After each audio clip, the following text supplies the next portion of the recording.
Everyone, welcome back to the Hanuman Healing Hour. I am Jaitra. Everyone is having a good day, a beautiful week. Today I have a really interesting guest for us, a very beautiful person, and I'll let him kind of show that on his own. Our guest today is Johnny G. He is an author. It's a very beautiful book that I am blessed to have got to read a little bit of, and I'm starting to read a little bit more. Show it in front of the screen. It's a story of from the Bible, and it's a perspective that I think is a very soul-inspired perspective, and I'll let him kind of talk about it some more. And if you're interested in the book after the episode, we'll tell you where to get it. But really, without any further ado, Johnny, how are you doing today, my friend? Great. It's nice to be here. Thank you so much, Jaitra, for what you do. Oh, thank you. I'm a fan. And a friend now. Yes, of course. I love making friends. Same. Spiritual friends are everything. Yes, 100%. So for the audience, kind of give a little description of who you are, maybe how this idea of the book came about, where all this came from. Sure. So I am a husband, a father. I have 3 daughters. I have a 7-year-old, a 13-year-old, and a 20-year-old. And I'm an investigative social worker by day. And I've always been a seeker since I was young. I was born into a Catholic family. And so I did Sunday school and Mass every week. And in high school, I was the weird kid in the back row reading the Bible and underlining the things that Jesus said, I mean, I played football. I liked girls. I was a normal kid, but I always had this pull in a spiritual direction. In college, my aunt, who was 10 years older than me, died from a serious bout of cancer. And we had spoken a lot about what happens after we die. And at the time that she died, I was in Mass. I was going to Mass for her every day. And, I felt this energy collecting above me. And then it just came in through my head. It rushed through my entire body. It went out as fast as it came in. It was like, the adrenaline rush I would get before playing Friday Night Football. But it was like to the 10th power. It was amazing. Yeah. And my vision got all crazy. It was, but I knew for a little while anyhow. But I knew that, she had died. When I got back to my dorm, there was a message from my mom. It was the exact time, pretty much to the minute, that she died, that happened. And that just kind of sent me on a long journey of trying to figure out, what's out there, because there's something more out there than what I can see and feel. In high school, I got into indigenous North American spiritualities of various tribes. After high school, I really got heavily into Buddhism, Tibetan Buddhism. I was fortunate. I got to the place that I was going to. I live in Pennsylvania. The place I was going to in New Jersey was the first place that the Dalai Lama sent a Tibetan Buddhist monk in the late 50s, early 60s. Oh, wow. Wow. And these were the descendants of him. He was Geshe Wangal. These were his descendants. His foremost students were now running it. And I learned a little bit about meditation under them. Ultimately, though, they were very, even though they were Western teachers, they were very Eastern based. It was hard. And I just didn't do well with that tough love approach. So I fumbled around for a long time. I'm a lover of truth. So wherever I can find truth, and I don't feel like anyone necessarily owns it. You know truth when you feel it, when you hear it, when you see it. It hits in that certain spot. Yeah. So, I had fallen away from the Catholic Church because I felt like they didn't represent some of the things that I felt strongly about. And in fact, I felt like a lot of times they hurt their parishioners, even, physically and spiritually. And so I started having kids, and I felt like I needed something to raise them in, and that was what I knew. So I found non-Rome affiliated Catholic churches, several, that were independent. And I went into the Franciscan novitiate and was on my way to being a Franciscan friar, and then life got bumpy. Life got bumpy, and I felt like I was going through a separation and divorce. I didn't feel worthy to continue. And I think, just as an aside, I think a lot of us go through that on our spiritual journeys, where there's times where we go, man, I'm bad, or I'm not up to it, or I'm not Yep. worthy, and it's just, it's a shame. It's faulty thinking. Yes. Because God loves us no matter what our story is, the divine source, whatever you want, the great spirit, whatever we want to call that, the universe. So, long story, a little bit longer, I found a Ram Dass, Neem Karoli Baba, really got into that. And because, Buddhism comes from Hinduism, it makes a lot of sense to me. Yeah, oh yeah. Yeah, us too.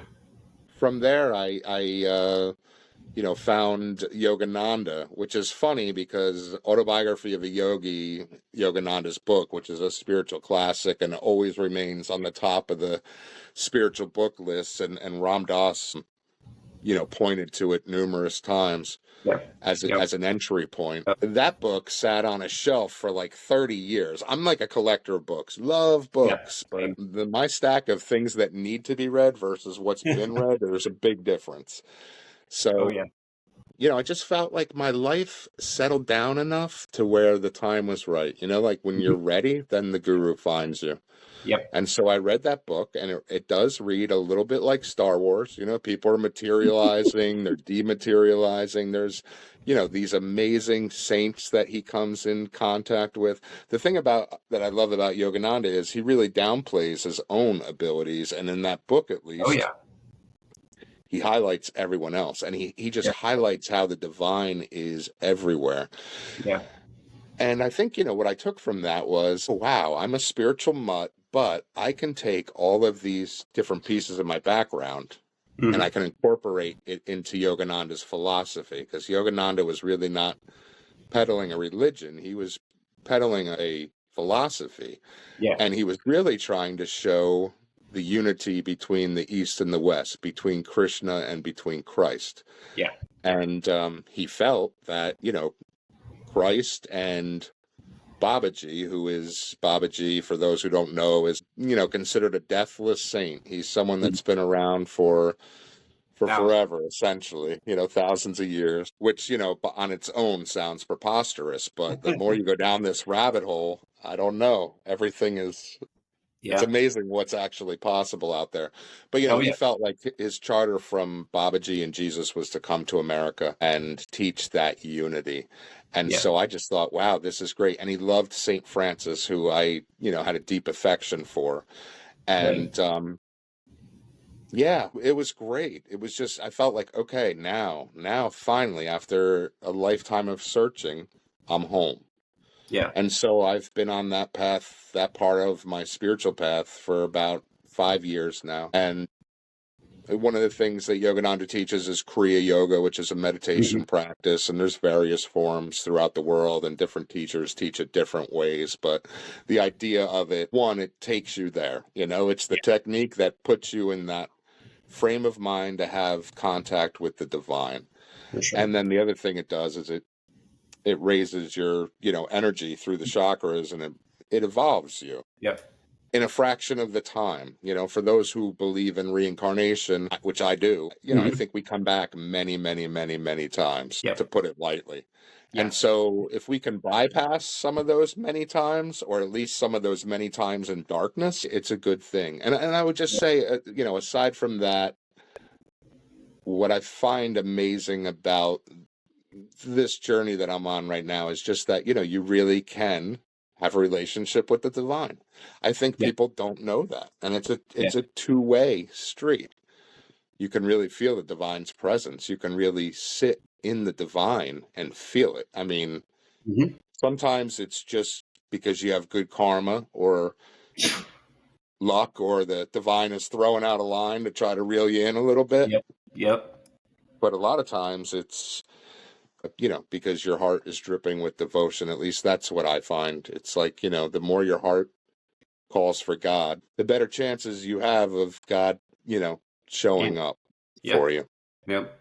So that's kind of how I got here. I mean, how the book came about was my spiritual home is called the ASSISI Institute, which is, for anyone out there who loves the religious philosophies of the East and West and wants to combine them and doesn't know a place to do it, that's really a perfect place, because what they do is it's really all about the intersection between Kriya Yoga, meditation, Yogananda's teachings, and the teachings of the East, Krishna, the Bhagavad Gita, the Mahabharata, Right. that's those holy texts, that foundation, and mystical Christianity. So not just, Christianity sometimes gets a bad rap and often, unfortunately, rightly so.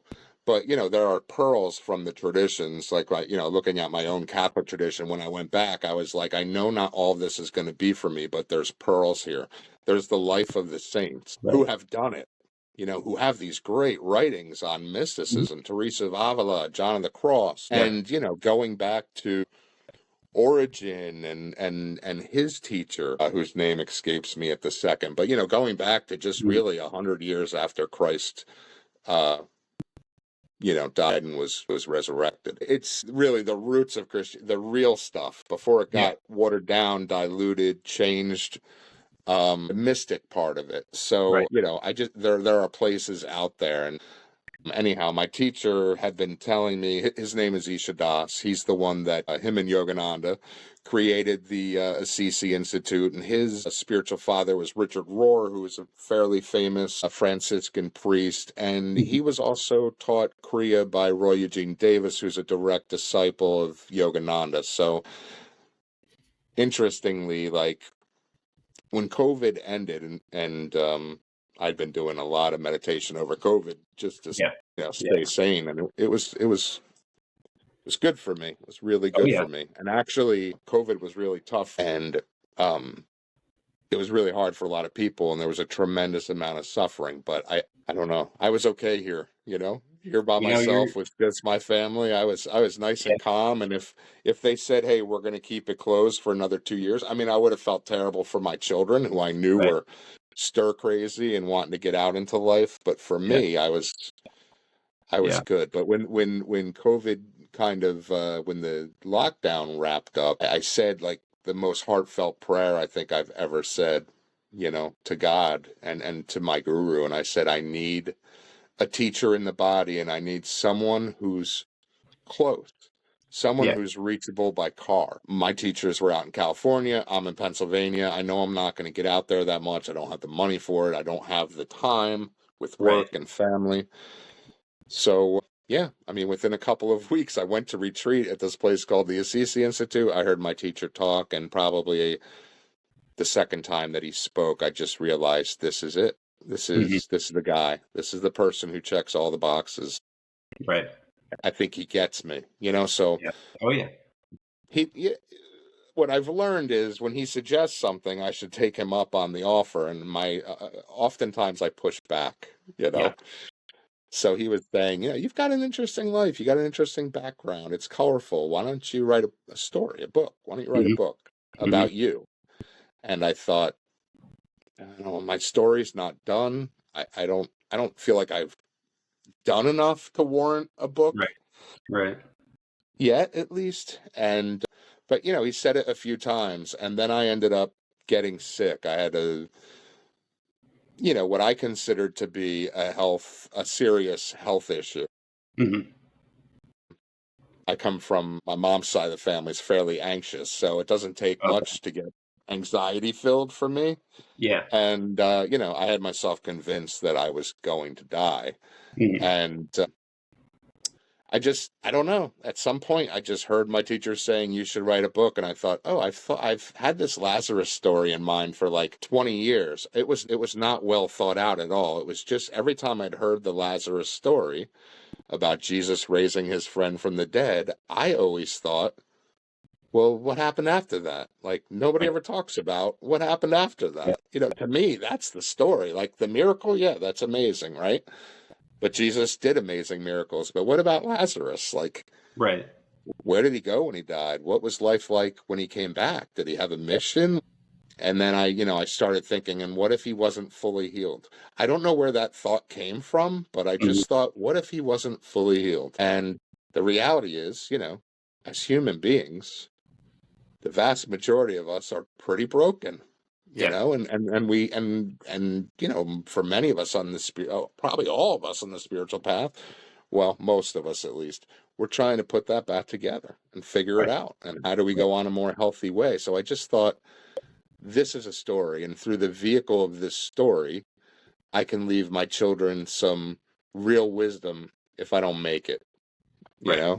I mean, Right. that's really what it came down to. It was intended to be a gift for my kids if I Mhm. didn't make it, Mhm. and it was really a love letter to my many teachers, both in the Mhm. body and out of the body, and a love Right. letter to students who want to follow teachers. Right. And it's really just, it's a treatise on suffering. And why do we suffer? What does it mean? And I'll just, to wrap it up, I'll just say it was a very interesting experience to write it, because up until that point, I had thought about writing Mhm. a book like this story, but I didn't know where to start. And I was like, I don't know biblical times. I don't have enough background. It just Right. seems like too daunting of a task. But Yeah. when you think you're going to die, all of a sudden you Goes make, away.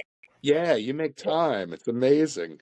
Oh yeah. So, yeah, I just, it was amazing. I was typing like 3,000 words a night after work. And I don't know. I don't want to make too much of it, because this is not my story. It's, Right. it's the divine story. But I will just say that when I read it back, there was parts of it that I don't even remember writing. And there was parts For of it sure. that grabbed me. And I was like, wow, this is, philosophically, this makes so much sense to me. Like, and I've had friends and people that I know read parts back to me and tell me what they think. Mhm. And I've been like, oh, yeah, that's what that means. But I didn't know it up until now. So it was really wild. I feel like it was very inspired, and I'm sure I will write more books, but I am nervous right now that I'll never write one quite like this, because it was just like perfect. Like everything Yeah. just came together perfectly. Being sick was literally the best thing that happened to me that year. The Yeah. best and the worst. Right. For sure. I mean, I got through about 10 pages of it, and honestly with you, it never considered, even up in Christianity, growing up in the church, I never even really thought to consider the sides of the stories from the person's point of view, right? Like, Yeah. your book made me think of Judas, right? And I'm not sure if your institute works with the Gnostic texts at all. Hmm. Judas actually has his own gospel, right? Yeah. It makes me think of, what if when he betrayed Christ, there was something going on? Somebody was blackmailing him, right? Or anything like that. And to me, your book opened up all these new perspectives of the people that were around Christ, right?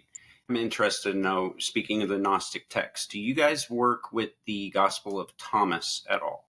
So, I mean, I have read the Gospel of Thomas. I think it's amazing. I mean, to be honest with you, right? If there was one Gnostic text, Mhm. that's probably it. But I will also say that I really, really love the Gospel of Mary Magdalene too. That to me is very powerful and speaks to me in a yogic way. Like I Right. feel strongly that um, she was Christ's foremost disciple in many Yeah. ways, Yeah. clearly his foremost female disciple. Yeah. And, I think it was Pope Gregory, he ended up, they decided that they were going to make her a prostitute. They'd mix a couple Mhm. stories together. At Yeah. least that's what I've read. That's the story. Yeah.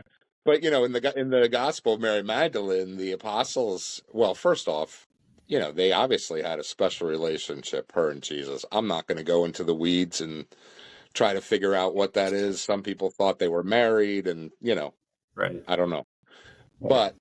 But the other apostles say, tell us something that the master taught you when he was alive. Meaning Right. he didn't teach it to us, he taught it to you. Yeah. So you tell us. And then she gives this exposition of what he taught. And then Peter pretty much says in so many words, she's lying, you know? Yeah. And, you know, she kind of rebukes them. Yeah. And then it says, you know, she went into silence, for it was in silence that she, I think it was like, you know, could hear the master and make contact with the master. And I just, you know, that to me really appeals as a meditator.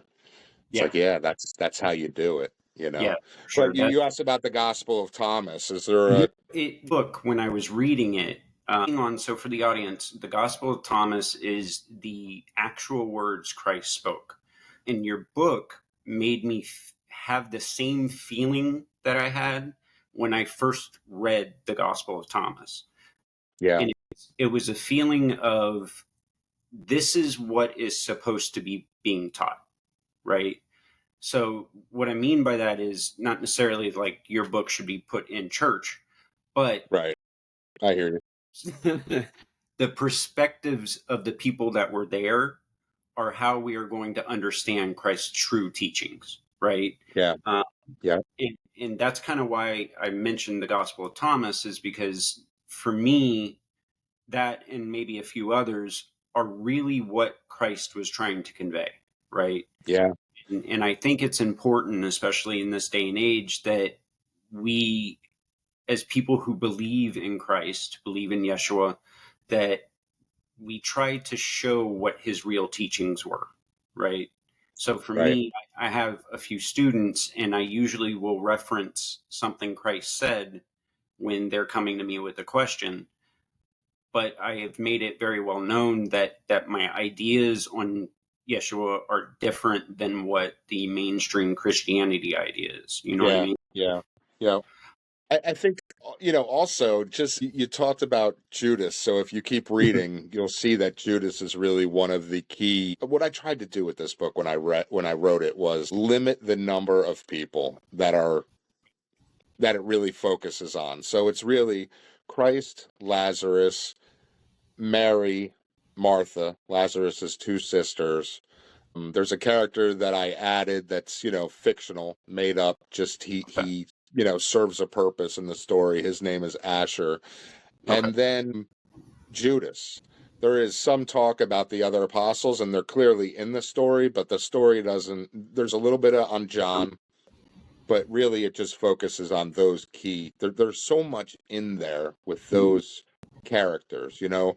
Martha is service, Mary is devotion. Like, they're really like the two lungs of our spiritual life. And so I just, you know, I really wanted to focus on them. Mary to me is Mary Magdalene, but I don't bridge that. I don't come right out and say it. So you'll just, you know, when you read, you'll see that she's got a very special relationship with Christ, and she's really in tune more than probably any of the other characters.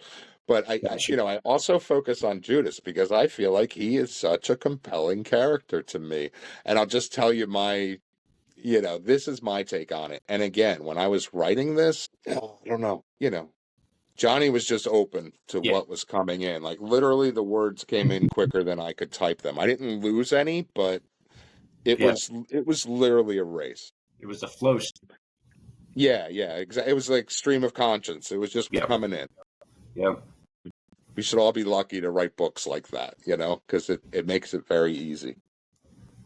But, you know, my feeling on Judas was, and I think, you know, this is proven out to some extent, he was looking for a different Messiah. You know, he was looking for the guy that was bringing the sword and was going to free them from Rome.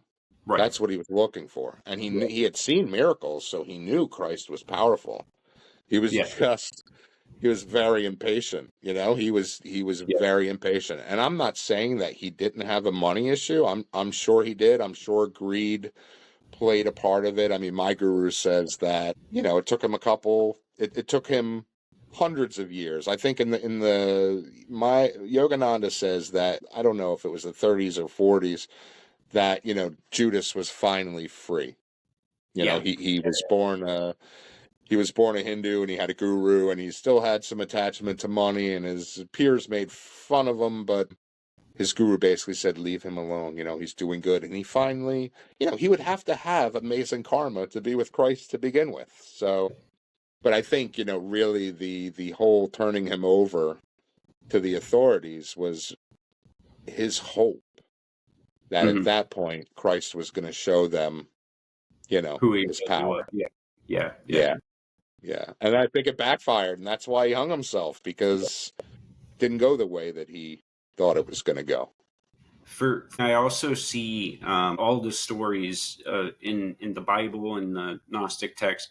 I also see them as metaphor, right? So for me, the Judas story, the way it is in the Bible, is a metaphor for us turning our back on that divine that we're in contact with, a warning of what may happen if we betray that, right? So to me, it's a warning of taking the Lord's name in vain type of idea. Meaning, like, if I know I am connected to spirit, but yet I blaspheme that and say there is no God, something to those effects, those will develop into a death, right? Yeah. It may be death at my hands. It may be a financial death. It may be a death that I'm not wanting to happen at the moment, but it'll develop into a death.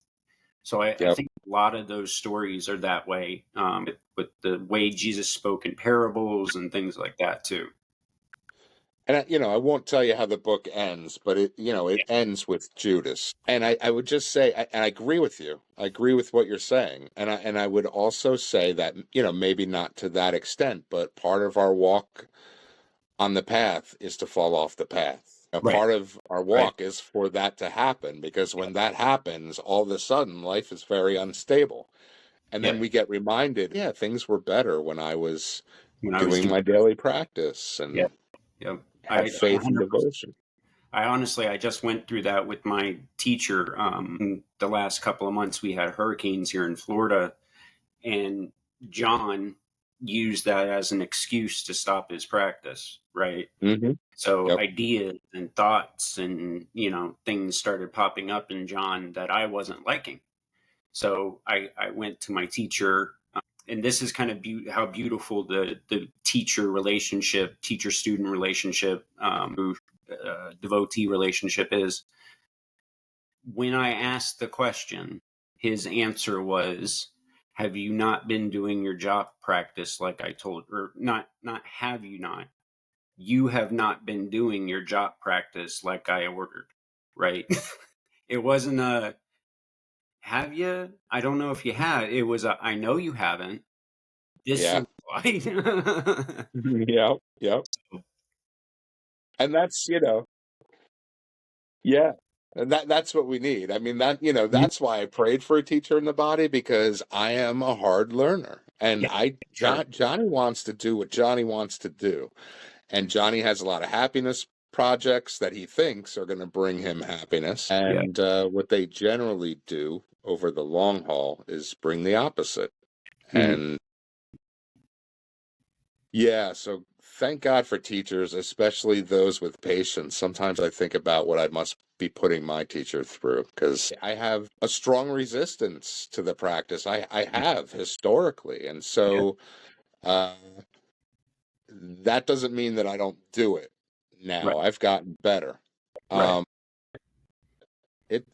can't tell you that I'm waking up in the morning going, I can't wait to meditate. Which is weird, because in meditation, I feel God almost all the time. So, why wouldn't you want to do that? But, that I think is part of the ego, just saying, hey, man, we don't need to do that today. We're good just like this, man. I can get on YouTube and you don't need to sit down for 30 minutes and say these names over and over and over again. That's doing it. You're right. We feel that presence. Another conversation me and my teacher were having actually today was the way that we see that presence. Sometimes we'll identify in the dualism of it, right? So I'll see Krishna, or I'll see Rama, or I'll see Christ, there and I'm here, right? And Yes.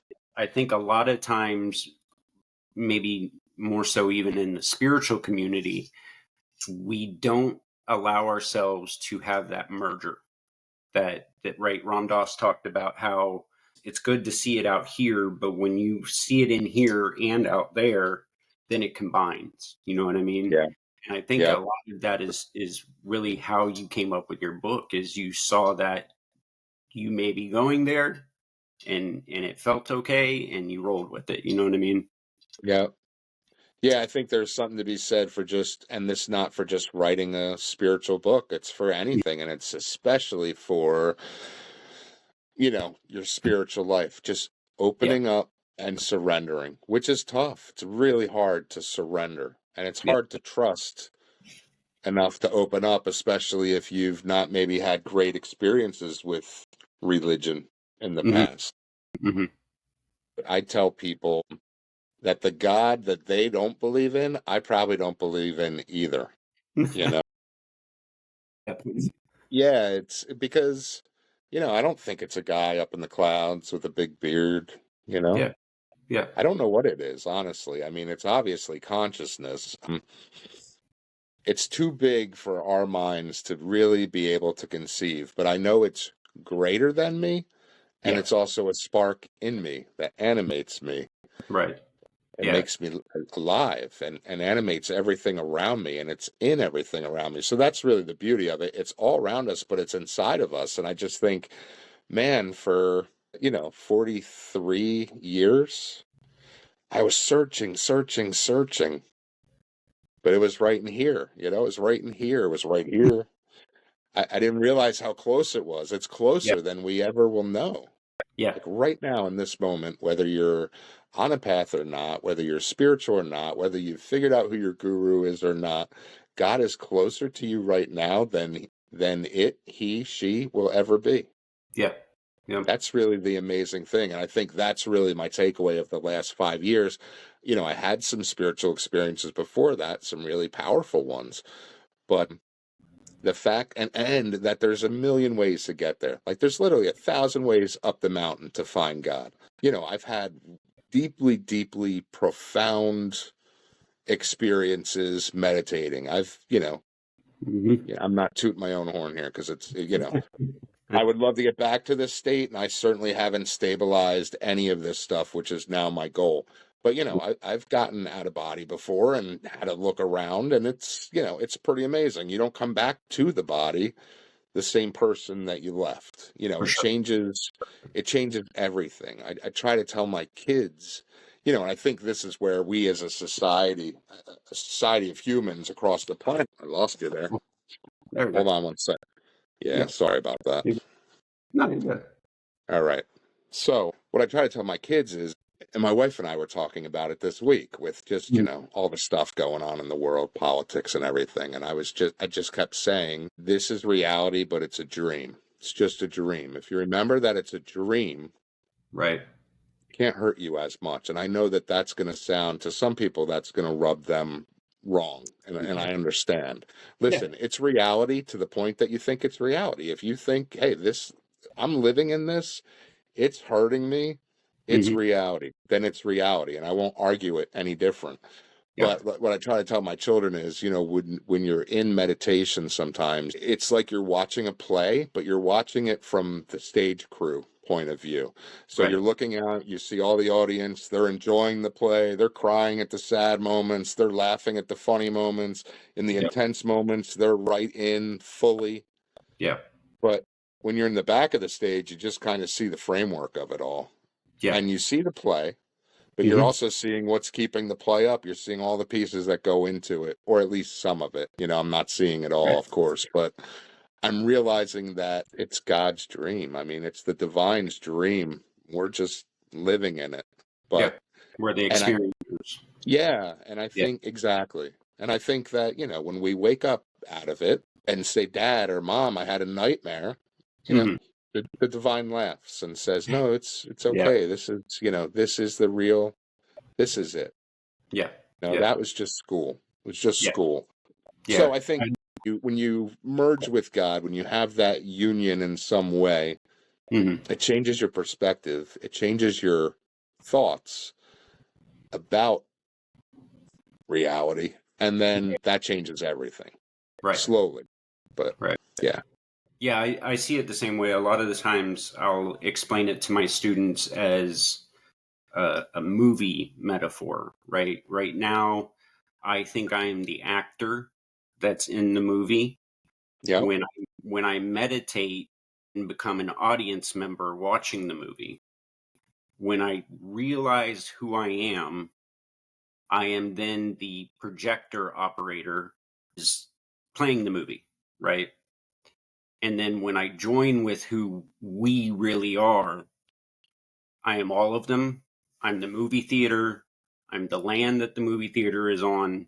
I am the guy that went outside to smoke a cigarette. I am the guy that's out in the back, leaving in his car. A lot of times, like what you said, it's very hard to use a word to describe it.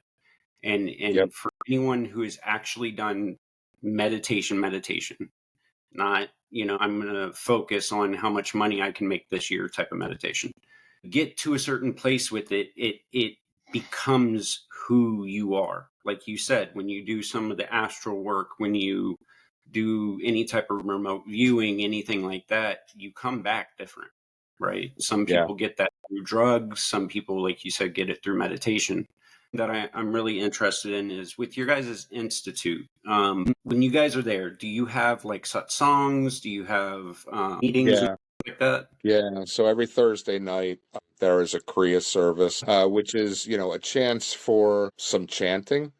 Okay. And we've had some very good chanters come through lately with, harmoniums, and we're doing the traditional Sanskrit, chants, which are, really appeal to me. And then there will be a silent meditation. There'll be prayer and meditation. And then after that, there will be a talk. Most often my teacher gives it, but some of us, I'm a teacher in training there. Some of us give talks from time to time too. And then like this morning, they had a half-day retreat, which was very beautiful. It was, kind of about dealing with healing your trauma.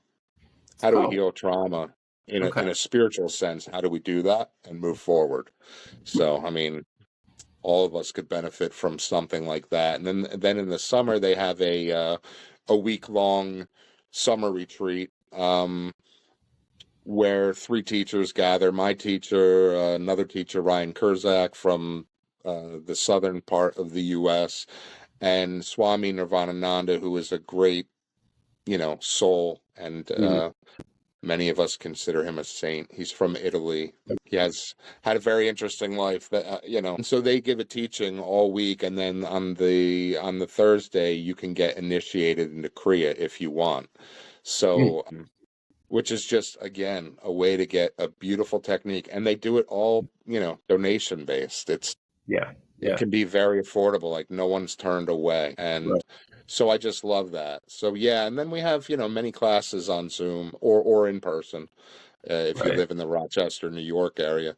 But on Zoom, there's different reading. On Monday nights, I lead 2 decades of the Rosary, and then we do a little meditation, and then and I have found, just as an aside, that the Rosary, which I was never a Rosary guy at all until the last couple of years. It's funny, but I've found that it really supercharges my meditation. Well, it's because it's a mantra, it's like chanting. It's like doing japa. So yeah, and then we'll read some very short stanzas from various sacred literature, and we'll go around the Zoom room and we'll throw our 2 cents in, and then we end with healing prayers. It's like, a lot squeezed into 30 or 40 minutes. So they have a lot of offerings there. And again, I mean, for me, I'm just happy that I can, I could talk about the Great Spirit and nobody looks at me weird. I can just incorporate these different pieces,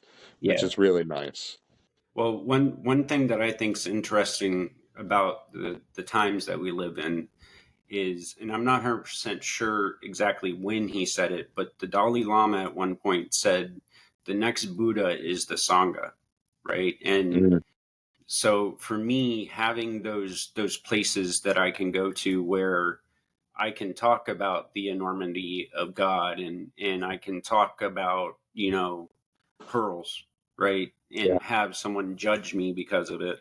Places are kind of like home sometimes, Yeah. And Yeah. I think we were talking a little bit about how society is now. I think if we get to a point where we can promote these things, that it would be so beneficial for people because they would have a place to go when they're in that fear and everything. Yeah.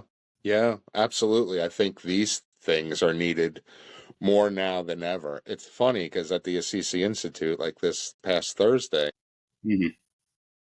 I hear that it was packed. I watched Yeah. it online. I didn't see what the crowd was, but I heard that there was a lot of people there. Yeah. And, after COVID, a lot of churches and different places of worship and groups found that Mm-hmm. their attendance dropped because people were used to just getting on Zoom. Yeah. And I'm Yeah. a bit of a recluse or a hermit, so Zoom appeals to me in many Yeah. ways. But I Yeah. think you're right. I think a lot of people right now are looking for, they're looking for the light. And it's Yeah. up to us, you, me, and everyone that's listening, to be that light for someone, whether that's helping an old lady across the street, carrying somebody's groceries, driving somebody to a medical appointment, or speaking about God and the truth as we know it. It's up to us. And so my daughter was very devastated that the election went the way that it did. And I don't want to really get into politics, but, Right. and she said she wanted to go out and protest. And I said, Mm-hmm. well, honey, this is democracy and this is how it went. And so Yeah. we've been talking back and forth this week. She's in college, and I just said to her, I said, remember, like, you have to be the light in the world. Like, no one ever changed their mind because they got screamed at. Right. Like, that's not going to do it. Like, you actually have to be love. You have to come from a spot of love. And I think, Ram Dass said the same thing. You Yeah. have to operate from that center, that Mm-hmm. love. And then the light and what needs to will flow. And unfortunately, Yeah. like much like our own selves, right? Our mind got changed one step at a time. Right. We found the light one step at a time. Right. And that's how everyone else is going to find it too. And a lot of them aren't going to find it in this lifetime. But, maybe us sharing something. I used to give out autobiography of a yogi like they were free. I did the same thing with Be Here Now. Yes. Yeah. Yeah, exactly. These books, it's like you want everyone to see them. And a lot of people, my own family, I'm sure, were like, maybe it went on a bookshelf, maybe it didn't. Yeah. Yeah. But Yeah. I felt like even in this lifetime, just to get it is a blessing. Yeah. Just to look at the cover is a blessing. Even if you don't open it up, it's something. Yeah. And I'm not saying at all that Yogananda's the way or Maharaji's, it's, Yeah. there's a zillion ways. There's many, many ways. It's just, is it rooted in truth? Right. There Is it are rooted in goodness? hundreds of thousands of ways, and your way could be different from my way, and that's okay. Yeah, exactly. Yep. I do think is interesting is, and to not really get political, but from our points of view, how would you suggest someone be that place of love, right? So for me, things that I have in my skill set, right? So as a meditation teacher, I have martial arts in my skill set. In this kind of time, right? You think people could use that and apply that love, right? So for me, I see it as if I have a skill set, I can offer it to people, right? Yeah. And I use my place of love to use my skills to at least help someone, right? If not, Yeah. maybe teach them martial arts for their safety or whatever it is. Yeah. Well, I think, just for starters, the most basic, I have this little 7-year-old, right? She's really cute. Mm-hmm. I told her she hit the gold mine because she's beautiful and she's really smart. But I always tell her, like, there's nothing more important than being kind. Right. It's the easiest thing we can do. It doesn't cost us anything. It's not a skill that you really have to develop. Sometimes when people suffer so much, yes, they spread it all over. But if you have some kindness inside, I mean, that's the easiest thing. But Mhm. then also, look at what your gifts are. What are the things that God has given you or source has given you? What are the things that you excel at? And how can you use them for the betterment of others? The problem with America is there's an I and a me in it, and there's no we. Right. And Right. until that happens, until the I and the me become we got to go down this path. Like Yeah. I won't tell you I was shocked with how everything turned out. Like it's necessary to, unfortunately, Right. to sometimes to go one way or the other. Mhm. And I think that the bottom line, if I could be so bold to predispose of what the divine is trying to orchestrate on planet Earth, I would say it's just us living together. I mean, look at all around the world, like so much chaos, and where there isn't chaos, there's chaos about to be. And what do we need to do? We need to learn how to live with each other. So Treat each other. silly. So Yeah. silly. Yeah, like Yeah. Republican, Democrat, borders, no borders. It's a piece of dirt. I mean, Yeah. again, I don't want to. It's all one big ball and it's a rock Yeah. and it's floating out in Yeah. space. And really, at the end of the day, it's a whole lot of nothing, Yeah. as compared to the rest of the cosmos. And so, Right. yeah, we got to come together. Like it shouldn't take alien invasion or something crazy to get us all on the same page. Like we should be realizing that we could do much more together than we can apart. Fighting each So, other. Yeah. yeah, Yeah, yeah. I completely agree. And I'm sure you're familiar with the concept of the yugas, right? So Yep. right now we're in Kali Yuga. Really can see how when they wrote down the way the yugas were going to happen, when they put that down into text, knowing that has given me a sense of purpose almost, right? So knowing that I'm in the dark ages, right?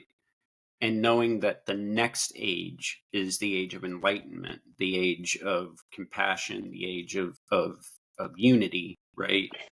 I see part of my mission as not only speaking about that, but also designing ways for people to work in and be in that, right? So of one reason for the podcast is to eventually develop a community of people who, very much like your foundation, go out and reach out to people, help people, right? And I think for me that's one of my bigger missions, is to show that that's completely possible. You know what I mean?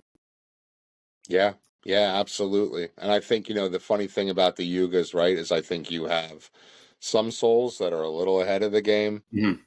And when we get into that next yuga, there's going to be some that are lagging, and Yeah. so, yeah, you're kind of like John the Baptist. You're saying, hey, this is where we're headed, this is where we're headed. I'm not gonna say that it's funny that you said that, but little story about myself. When I was born, father had a preacher come and bless my birth. I'm sure there's a term for it, but I'm not 100% sure what that is. Yes, the preacher got a feeling, and he said, "This kid is either going to be a great teacher, or this kid is going to be a pastor of some kind." And growing up, I was always like, well, isn't that the same thing?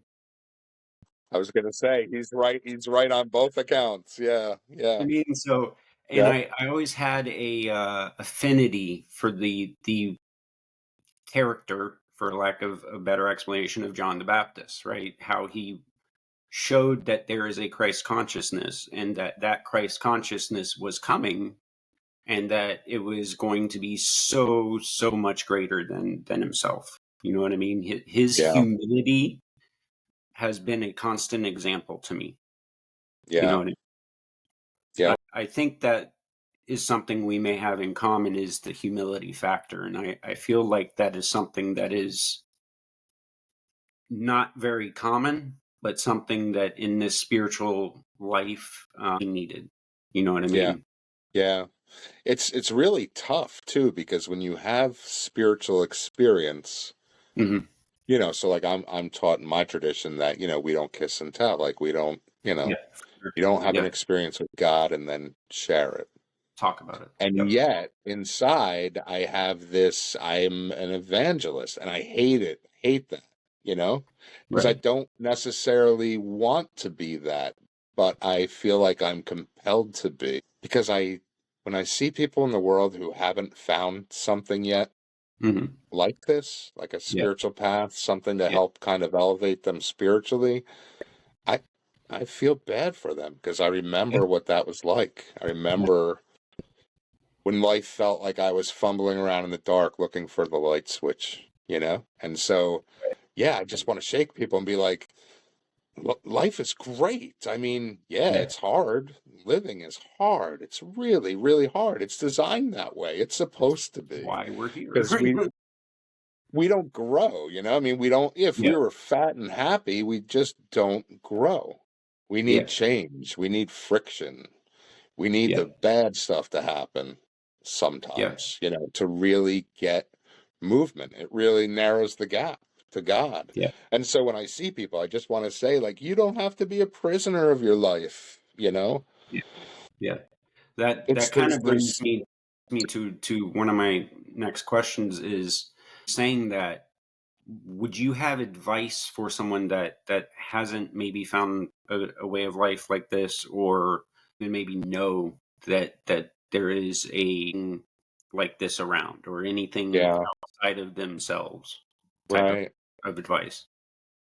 Listen, I mean, there's probably never been a time that's easier to hate religion. Hmm. I mean, there's so much bad stuff in the world because religions can't get along and religious leaders can't get along. And I think we have to remember, like, these things are institution of men. And Right. anytime you have humans involved, it's going to be messy. You see Yeah. it in spiritual circles sometimes too. So Of course. it's that's everywhere. But what I would say is like this. When I started reading an autobiography of a yogi, now I'd already had some spiritual experiences, so that helped because I knew that some crazy things were possible. But Right. when I was reading it, I was thinking, this is like Star Wars, give me a break. But I kept reading it, and by the end of it, I was like, A, I believe it.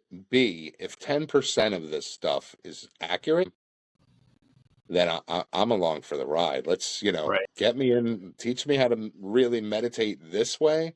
Right. Because I'd been meditating for a couple of decades at that point, but teach me how to meditate this way and let me see what I could do. And I just went in with such love and wanting in my heart that it was, it becomes irresistible for God to not Sure. manifest, to not appear, to not let you know that he's there. And I think, I would say my own feeling about these things is God has everything. He created everything. He has everything. The only thing he doesn't have is our heart. And because we have, a modicum of free will. We think we have a lot. I don't know if we really have as much as we think we do, Right. but we definitely have free will. And people that if it doesn't appeal to you, then don't. That if you can find your own happiness, if you can find your own calm, if when life gets really hard and you're in the foxhole with health issues or your child is sick or whatever the case may be,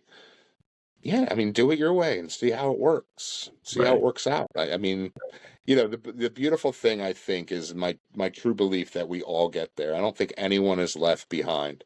It's No, just a I matter of don't how know. many lives, Yeah. how many times Yeah. do we got to do this again. And for me, like I want to do it the fundamentalist Christian way. I want to be like, Lord Jesus, you're my savior. I'm healed of sins. I want to say that prayer like right before I die.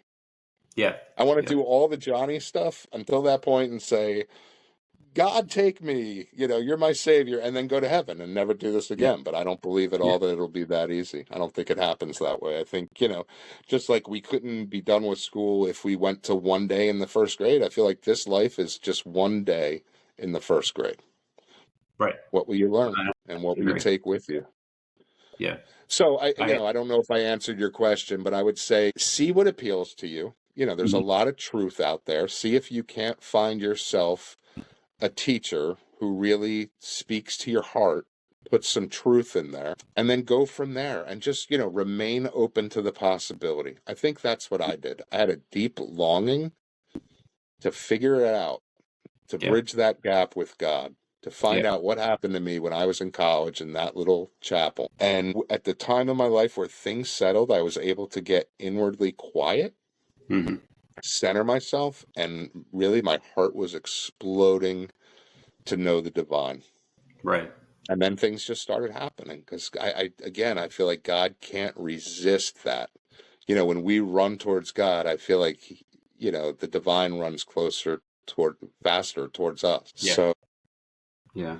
And if we're meant to know God in this lifetime, we will. Right. We will. If we don't do it on our own accord, circumstances will happen that will push it along a little bit.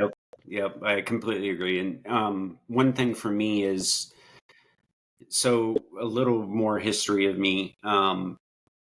In my early to mid 20s, I went through a period of addiction. And I'm pretty sure this is something that I'm finding out is very common in our circles. I went through the period of addiction, ended up separating from my wife, which I think, again, is something very common.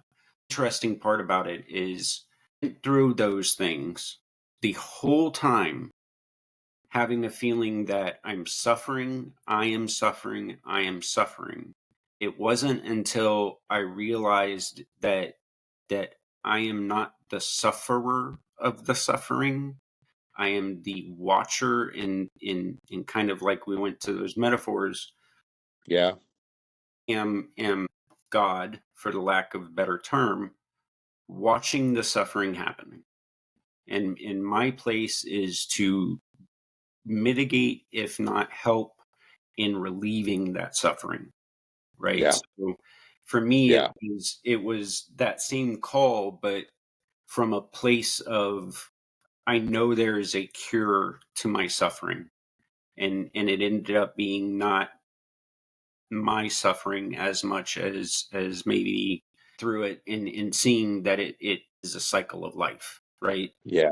You know what I mean? That's so beautiful. It's so beautiful. And it's so accurate. And when we're able to do that with the suffering of the world, it certainly helps. When we're able to do that for our own suffering, it lessens our suffering, because the most I've suffered has come from my thoughts about suffering and my fear about suffering. Yep. That just, it was a multiplier. So I'll just tell you this, well, it's a podcast and it is kind of about me, but I don't want it to be like, I don't want to be the story here, but so I'm type 2 diabetic and, on the spiritual path, and 3 weeks ago I had like this really 3-4 weeks ago I had this really heartfelt prayer, kind of like the prayer that I had for finding a teacher in the body, and it was Lord, let me get through this, let me get done with this weight issue. Like I have an unhealthy relationship with food. I always have. It's peace for me. It's comfort. It's a way to celebrate. It's a way to mourn. It's love. Right. Craziness. So, I've been struggling for a long time with different diets, and I'll shed 60 pounds and then I'll gain it. And it's just tough. And I felt like, we're always going to have things to work on. Spiritual pride. There's a zillion things when you're on the path. Every time you think, oh, I've made it. Nope. Here's another gigantic one to do. But I felt like, my weight and my health really are like these two lagging things from my old me that need to go. So I asked for help, and my eyesight has, probably not been good in a long time, but over the last 2 or 3 weeks, like my vision it went downhill. One day I woke up and I couldn't see. I just saw white, just like snowblind. I'm like, oh, this isn't good. And then a couple minutes later, it came back. Did I go to the doctors that day? No, didn't go to the doctor. But then, driving like a week later, my eyes just never came back after that, like fully, like less sharpness. And I was looking at telephone poles and they had like a little zig in them. They weren't straight. Okay. I was like, all right, this is not good. So I went to a specialist and she said, yeah, you have diabetic retinopathy. and you're basically like both of your eyes are hemorrhaging. And this is, and this lady she was a battle axe. She was like in her late 70s. She was tough. I got a lot of real tough. Wouldn't even call it love that day. It was just, it was bad. And she just said, this is the worst case I've ever seen. So for someone who's been a practicing doctor for over 50 years, you get a little anxious hearing that. Right. And she basically said, you're going blind. That's what's happening here. You're going blind. Yeah. And she said, do you have any questions? And I said, yeah. How imminent is it? And is there anything we can do about it? And she said, days, weeks, months, pretty soon, if you continue to do what you're doing. She's like, if you change your diet, start exercising, like do a real diabetic diet, try intermittent fasting, all these different things. She's like, you could probably reverse it. It should be reversible. Right. So beyond doing that, I got with that program right away because I'm just like, well, no, I mean, losing my eyesight, that's not an option. So I got on the program right away, and I'll never go back to eating the way that I did. I mean, that part of me is done. So I got what I prayed for. Now what is the outcome? I don't know. But I'll tell you, like, compared to the first time that I got sick and I wrote the book, this time around, I have kept a pretty brave face. I've been, I felt calmer about it. I'm watching it, and part of me is saying, this is a beautiful blessing. This is a great opportunity. Like, something good is going to come out of this. And I truly do believe that. And I have to believe it, right? Because I think our thoughts create what happens here. Yeah, for sure. And so, but yesterday I hopped in the car to drive to work, and I have like 3 different offices that I supervise, and the commutes are long, anywhere from an hour to 2 hours, depending on the office each way. Yeah. And I made it 3 streets yesterday and turned around because I'm like, I'm a danger. For some reason, my eyes are worse this morning than they have been. And I came home, and I hugged my wife and I cried. Yeah. And I thought, crap, like if I can't drive to work, how am I going to pay my bills? And how am I going to put my daughter through school? And, all that stuff. I got my feelings. Johnny was upset. All of a sudden, it was like, maybe this isn't going to work out the way you think it's going to work out. Maybe you're going to go blind. And listen, at the end of the day, going blind is not dying. So at least there's that, right? Right. Sure. But it's certainly a big unforeseen change that I would not have predicted, nor do I want. So I sat in a class. We were reading the autobiography of a yogi, a ASSISI Institute class, and Swami Nirvanananda was there, and he was playing some chants and just listening to the words being read because I couldn't read the words at that point. They're all blur. And I just closed my eyes and I just got into like a meditative place with it for 90 minutes. And, when I opened my eyes again, everything was sharp. And I could have driven to work at that point.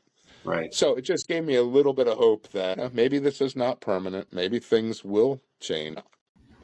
Either way, I'm going to have to make peace with it. If I go blind, then we'll have another podcast maybe, and it'll be interesting. There'll be a lot. We'll have a lot more podcasts. There'll be a lot to talk about. But I guess the point that I'm trying to get at is if we could be more of the watcher, if we could have in mind that everything that happens, like the Yogananda said, God's plan for the world is rooted in love. And I like that because we don't see a lot of that when we look on, we turn on the news and look out there. We're not seeing a lot of love. But if the divine's plan is rooted in love, then I can be sure that the plan for my life is also rooted in love. Right. And I'm going to get what I need. It's not, this thing is not happening to me. It's happening for me. I have everything I need. This is going to get me to the next level. It's not only going to make me physically better, it's going to heal some things spiritually. And it's just going to put, these things that happen to us, like your addiction, that puts you in a place. That experience puts you in a place to do what you're doing right now, to have students, to help people navigate, So I always think of that, like you can't be, and I never wanted to be a teacher, but, that's kind of what's happening. So you never, anything that happens to you, it's setting you up for the future, one way or another. Yeah. Yeah. I honestly, it took me a long time to a place where I was comfortable with students, but at the same time, using my past, using my lessons vehicle for teaching. Yeah. That and it may be very helpful for you. Hope is the story of when Ram Dass had his stroke, right? Yes. So for the audience who may not understand, Ram Dass had a stroke in, I believe it was like 95, 96. And in that happening, he said that it was his guru that gave it to him. And long story short, he went back to India after the stroke and after he was well enough to. And Anita Mayama, who had taken over the ashram and was teaching and things like that, basically told him, Neem Karoli did not give you that stroke. He gave you the grace that that stroke is going to provide, right? Yeah. So for me, that was I didn't, and that's where I came with the idea of I wasn't the addicted person. I went through an addiction. Yeah, that's right. So that's right. That may be helpful for Yep. other people, you know. And I love, Ram Dass said, I don't wish for you the stroke. I wish for you the grace from the stroke. Right. And, when we look at life like that, it just, and what did that stroke do for him? It allowed him to, because he was out on the scene. He was doing it. He was one of the foremost spiritual teacher of our times. And, that allowed him, I think he would agree to it. It allowed him a lot of inward time. For He sure. didn't talk like he used to talk, and it just, I think it took him to the next level. Like when he left, I am quite sure that the distance between him and Maharaji, and I'm not saying that he was on par with Neem Karoli Baba. I'm not saying that at all. Right. But that distance was lessened. And I think that happens with our teachers. I think if we're really dedicated, that the distance between us and the guru, it gets smaller. To merge, Yeah. Like, am I in Johnny's consciousness or am I in Yogananda's consciousness? I mean, I'm not there yet. I'm not going to, I'm not even close. But that's the goal. That I try to help a few of my students recognize is that, and you may agree, when we take on a teacher, or when a teacher takes on us, right, that is not just by chance, right? There is a cosmic, like you were talking about, free will. Yes, we have some free will, but at the same time, when it comes down to it, that free will is only so much, right? There is a reason, there's a story, there is a path, right? I see a lot of dedicated students, devotees, bhaktis, whatever, points in the future, not only merging with their teacher, but actually becoming that teacher, right? So I have theories that if you really understand the way time works, that it's not linear, right? At a certain point, I will experience Neem Karoli Baba's life. You see what I'm saying? I may not do it in a physical, conscious way, but at a certain point in time, I will experience his life. I'll experience Ram Dass's life. I'll experience the life of the students I have, right? And if I can flip that lens, like Ram Dass talked about, and see from that place of, if I did experience being Maharaji, how would I feel in this moment? And a lot of times that has broken open my heart. Like on my way to get my son today, I was thinking about some things revolving around what's going on right now. It broke open my heart, right? I just started crying. And tears are healthy. For those of you who do not know, tears are very healthy. It was me seeing it from, it was Maharaji driving a Kia Rio to go pick up his son. How would Maharaji have seen right now, you know? Yeah. That for me beautiful. That's beautiful. Different spiritual practice, you know what I mean? Yeah, that's beautiful. And I would just say this, like, I don't know, I don't know about some of what you spoke about, because I just don't know, but I do know this, like, if you get outside of your body, there is no time, Right. I spent 15 minutes out there, and I know that because it was in the middle of a meditation that was timed for 15 minutes, and it felt like 5 seconds maybe, Yeah. if I had to put time on it. So I know I was outside of time. I was clearly outside of space. And I think, our own evolution, each one of us at some point is going to be a guru. We're going to be a bodhisattva. We're going to be that's the goal. We're headed in that direction. Right. But I love what you say about the practice, because Neem Karoli Baba, he did that himself when Ram Dass asked, how do we meditate like Jesus? Right. And he said, love, he started to cry. He Why lost was he himself. crying? Yeah, he lost himself in love. Yeah, right. He was crying because I think he tapped into that, he tapped into Christ. Yeah. I really believe that there are more levels to this than maybe what I've experienced, but what I've been graced to experience so far has been very beautiful. You know what I mean? Yeah. I know. Do you ever just want to pinch yourself? I don't know. I feel like even being a seeker for the first, 40 years or so, I want to pinch myself now and go, holy cow, there's so much that's possible, and I didn't know it. I look back at it and I go, if John only knew where he was going to be in 2024, right? If John of 2013 knew where he would be at 2024, so it's a virtual pinch, I guess. Yeah. And it's just, and it's amazing. And it's not, for people out there who haven't touched the divine, who want to, again, going back to there's 1,000 ways to do it. I'm assuming Raghunath and Kastuba. Do you know Raghunath Capo and Kastuba Das? I know of them. I don't have but I know of them. Gotcha. So, for a little while, I was doing ringside photography and a lot of other kinds of photography.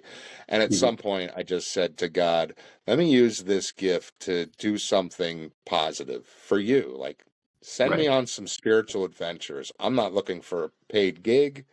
I just want experiences, And I, fell into that crew for a couple of years, and I'm, still friends with them. And Raghu is he's such a charismatic, absolutely beautiful soul. And Kastuba is just, pure wisdom. And anyhow, I did photography for them for a little bit, just as a way to, help them promote their stuff. And it was just, it was a good excuse to go out and do all these cool events that they were doing. And the first time that I ever, chanted the holy name, I had a deep experience. And there too, I was chanting it with all my heart. I didn't even know what Hare Krishna meant. Yeah, I mean, I knew Krishna, but I didn't know, I didn't. What is this? But I'm going to sing it. I'm going to sing it with all my heart, going to chant it with all my heart. And it was an amazing experience and a real, profound spiritual experience unlike anything that I had had. And so my takeaway from that was wow, so chanting will get you there too. And I mean, Yogananda said chanting's half the battle in getting there. And for some people it's archery. I mean, for me, photography was my first real meditation. I needed to get away from work. I needed to get out of my head. I realized one shot at a time, I could be somewhere else. I never have to think about work when I'm doing this. So, it's a lot of different things, but I think those are the entry points then to potentially a deeper spiritual life. For sure. So one question I kind of ask near the end of the episodes, pretty much everybody, it's a two-part question. So one, or is there anything coming in your future that you're excited to share? And two, would you have any leaving words or last words for the audience? Today were your last day on this earthly realm. Any wisdom you would like to leave with them? Yeah, it's a deep one. That's a deep one. Yeah. Anything coming up that I want to share? Not really. I'm just, if in a very strange way, I'm excited to see where this health thing goes. For sure. Yeah, because I feel like there's really something good for me at the end of it. Mhm. And for all those that I'm going to come in contact with, it's going to change me. So I Yeah. am praying that God's not going to, leave me out here too long because, yeah, it's a little nerve-wracking. But I don't know. Maybe it's the old Roman Catholic in me, but I feel like it's got to hurt a little bit to Oh really yeah. get the message, to get Yeah. the message across. So, I'm excited to write more books. I'm excited to really sit at the feet of my teacher and Mhm. learn and be there in person. I was supposed to be up there the last 2 weeks, and it's like gutted me that I haven't been able to do it.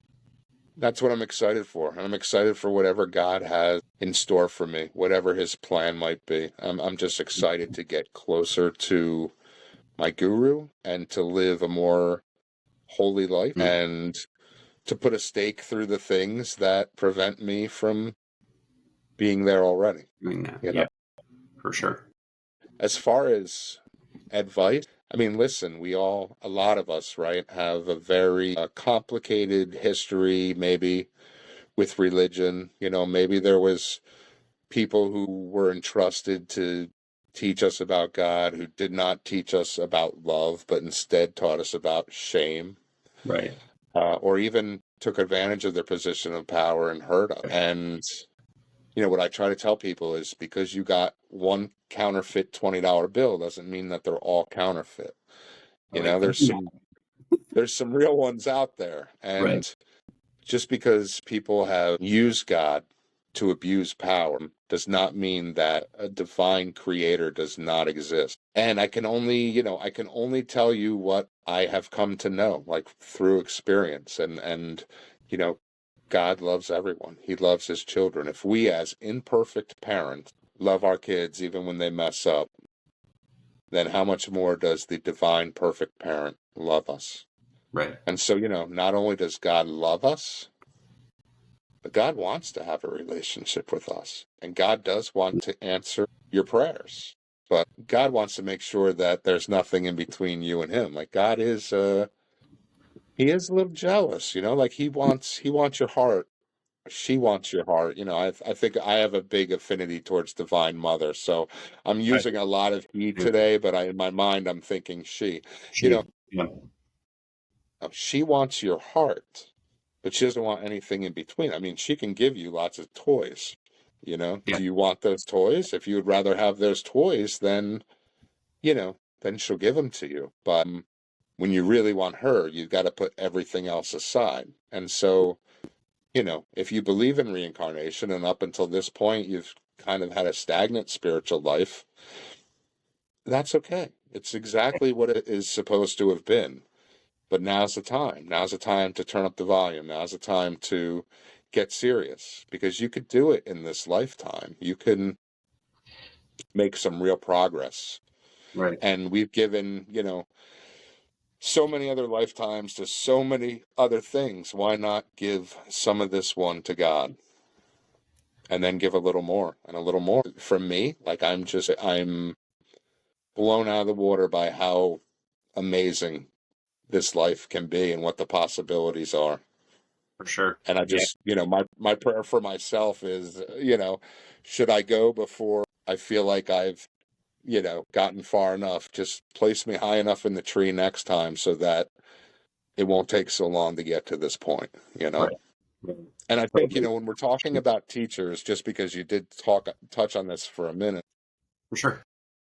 I do feel like, the teachers that we have in this lifetime, they're really important teachers in the body. And the ones that aren't in the body, the guru or our teacher may be our guru, however you want to look at that. Those teachers, it's not the first time around with Oh, them. oh yeah. And this most likely won't be the last time around with them either. And I think, most of our spiritual friends, you and I, we just met, Yeah. but I feel like, we've done this before, Oh yeah. Oh yeah. So, um, that's the beautiful thing. I think, that would be my other, I think, piece of advice is surround yourself with spiritual friends, surround yourself with a community. If you don't have a community, your practice is going to get dry. Everyone's does. It's Uh, energy. This is an energy game. and you have to be around. You got to put yourself in the environment. If you put yourself in an environment that is adverse, then you're going to get you're going to get adverse effects. Life is going to be adverse. If you put yourself in an environment that's supportive, nurturing, and encourages you to be your best self, that's going to be good for you. It's going to be really good for you. And I've just found, like, when you go through the times with health issues or problems, you got people to turn to. I know a lot of the answers, but they will say things that will remind me of the things that Johnny has just pushed to the side. Like, they'll bring me back. They'll bring me back to center. Yep. Yeah. Well, I really loved this conversation. Honestly, I would love to have you back on as many times as you're willing to. Anytime. Like I said when we first jumped on, I think it's super important we come together and try to give a little bit of light to people, you know what I mean? And that is my hope for this podcast. It's, a name is a dogmatic name a little bit. My overall hope is to show enough of the light to people in whatever form it comes to give them some sort of hope. You know what I mean? Yeah, and I think you're doing that. And I think it's going to continue to catch on, Yeah. And yeah, I feel like this is our job right now at this time in the world. Yep. We got to bring the light. That said, is there any media websites, anything like that? Of course, we'll put it down in the description. Yeah. I'd like to give the guest an opportunity to kind of plug themselves a little bit. Sure. I'm on Instagram. It's at official Johnny G, which is kind of tongue in cheek. It's from my photography days, but now it's mostly just got a lot of spiritual stuff on there. Johnny G at Facebook, which there's a bunch of us there, but I'm sure we can post the link or something. Yeah. And then I would, I'm on TikTok, but just really promoting the book, and there's only a few videos. But again, the book is Rouse. It's a story of Lazarus, Christ, and our waking from suffering. And the name on it is John Gallus, which is my legit government name, Gallus. It's on Amazon. It's on Kindle. Hopefully there'll be an audiobook version at some point, but I haven't quite tackled that yet. And the good thing about the book is that every cent of it, I'm not taking any money. Like, I made a promise to God that this first book I was going to give back to him. And, it's done fairly well for an unknown author. And we've done some great stuff with it. So it's all going back into the mission of meditation, finding peace, this blending of Kriya Yoga and Christian mysticism, mystic Christianity. And sometimes we've done some special things with it. Like in July, we took some of the book sales and it went to a foundation called Shanti Puri Friends, which is Swami Nirvanananda's foundation. And they took that money and they have leper children in India, children who are of leper parents. The kids are fine, but they're still outcasts. So they take them, they put them in school, they feed them for a year, they give them clothing. And so we were able to support, maybe a few kids in doing that for a year. It just felt really good. So I guess my plug for the book is this. It gives you a good story. It gives you a lot to think about, especially about your suffering and what is the meaning behind it and how do we deal with it. And then the money goes to charity. So thank you. That's beautiful. Just really wanted to thank you.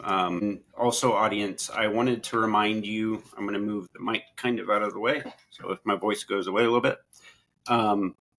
So this month we have giveaways for comments. So if you, and we select your comment, you're going to get one of 4 gifts. So the first is a Be Love bumper sticker by Baba's Feed Project. The next is a actual sticker by Baba's Feed Project. And then I just forgot that they sent this to me. A fan by Baba's Feed Project. And the big prize giveaway will go to the top commenter. It's a little thing. If you comment and we are able to select your comment with you to figure out where to send your gift. And we really appreciate you so much, Johnny, for being on. I loved talking to you. I definitely would love to have you back on here soon, too. Yeah, sure thing. And thank you. Thank you for what you do. Thank you for bringing the light. I'll just say this, your tagline that you do on some of your videos, I love you. If no one's told you today, I love you. I mean, For sure. is there a better message that can really be shared, you know? And And it it's comes authentic. It's authentic. it comes from the heart. You know what I mean? I grew up in a way where for me love was hard to feel. Not that I didn't have people that did love me, but it was hard for me to feel love. So Yeah. now that I have a place in me that is love, I try to offer that to people, and I think that's an important place to come from. Yeah. It really is authentic, and it's one of the things that made me want to say I need to reach out and talk to this guy. So I'm thank you. so glad you did. If anyone is interested, check out his book. We will include the Amazon link down there. Johnny, thank you so much for being on. Love you, brother. Love you too. God All right, bless you. you Keep too. up the good work. Jai You too. Guru. Bye bye. Hello, family. This is Jaitra Das from the Hanuman Healing Hour. I wanted to come on and thank you for tuning in to this episode and tuning into all the episodes that you do. Your support has greatly kept me going. Just knowing that there are people that enjoy the content and enjoy the interviews makes me so happy. I do want to also announce that we are going to do 2 giveaways. The first is going to be a sticker giveaway. So a sticker and a bumper sticker from Baba's Feed Project. And then the next giveaway is going to be for the top contributor. So anyone who has the most comments or is selected from the comments, that is where we will pick them from. We will be giving away a beautiful little Om necklace, also from Baba's Feed Project. And again, I just want to thank you so much for being supportive and tuning in. Namaste.